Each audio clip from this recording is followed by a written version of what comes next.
In this video, I'll cover inserting a key value pair into a hash table in which there are collisions, and we're going to resolve those collisions using double hashing, which involves a primary function and a secondary function. And for the purposes of this algorithm, we're not going to be allowing duplicate keys.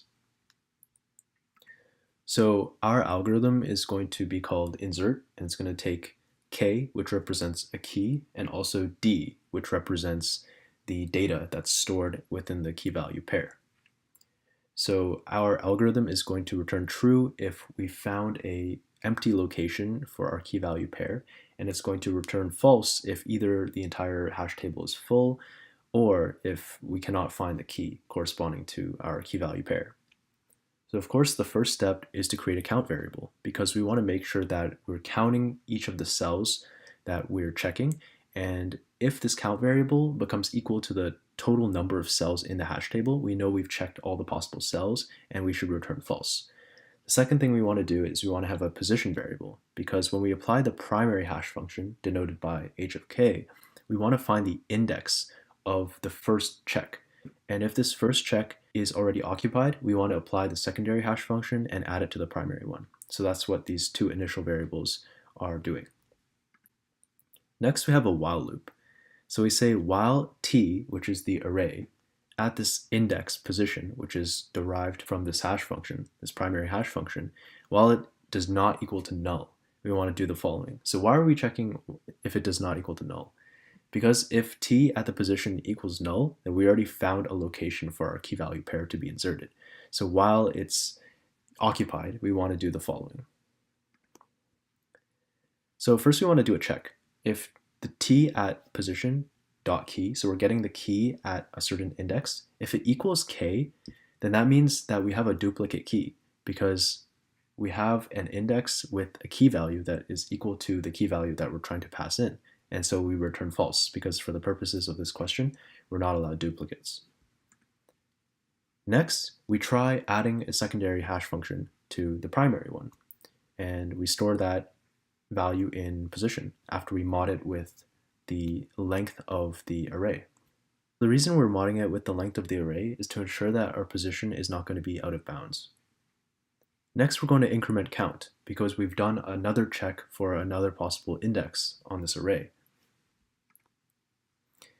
This is one of our stopping conditions in which we have count equals to m, which is the size of the array. If count equals to m and we still haven't found a valid position or index for our key value pair, then we want to return false. Notice how within the while loop there are two possible stopping conditions. Either the first if statement executes and we realize that we have a duplicate key and we return false, or we've checked all possible cells within our array and we also return false. If neither of these stopping conditions execute, it means we've found a valid position. This is because the condition for the while loop will no longer be satisfied, and t at a position will equal null, meaning we found an unoccupied space. So all we have to do is we have to insert key as being k and data as being d at this position in our array.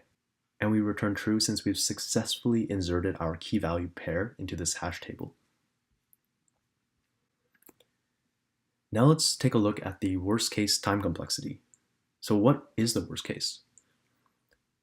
Going back to this algorithm, there's a couple stopping conditions. The first stopping condition is if there's a duplicate value, and the second one is if we've checked all the elements in the array. So the worst case will always be the case in which we have to perform the most operations. And that occurs when the table is entirely full and k is not in the table. Now let's take a look at the time complexity of this algorithm. The first thing we can notice is that outside of the while loop, we have C3 constant operations. So we have count equals 0, position equals the primary hash function. Both of these are initializations, which take constant time. And then we have a couple more initializations at the bottom and a return statement, which also takes constant time. When I'm referring to constant time, I'm referring to any primitive operations that can be performed in O of 1 time, regardless of the input size. Next, we have a while loop, and notice how inside the while loop, we also have C2 constant operations. So now we're just interested in finding out the number of iterations of this while loop. And notice how in worst case, count is going to iterate all the way from 0 up to m. Our final function looks something like f of n equals C3, which is the number of constant operations outside of the while loop, plus C2 times the number of iterations of the while loop, which is n, and removing constants and taking the dominant term, we get big O of n complexity.